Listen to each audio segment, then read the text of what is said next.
Martin Bryant is remembered for one reason: the Port Arthur Massacre.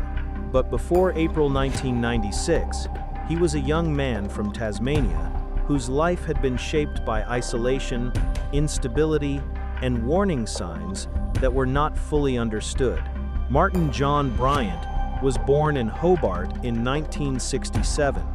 He grew up in Tasmania with long blonde hair and an image later fixed in Australian memory through newspaper front pages and police photographs. As a child and teenager, Bryant was described as socially withdrawn, difficult, and intellectually impaired.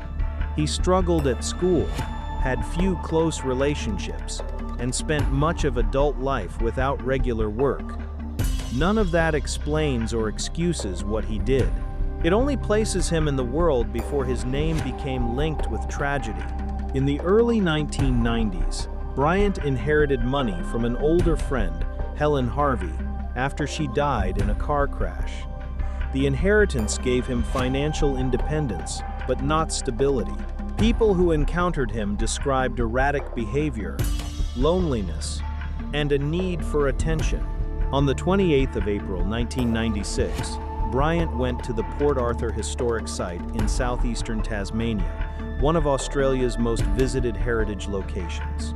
Over the next day, he murdered 35 people and wounded 23, making it the deadliest massacre in modern Australian history. The horror extended beyond the tourist site, involving nearby roads and the Seascape Guest House, where a fire later drew national attention.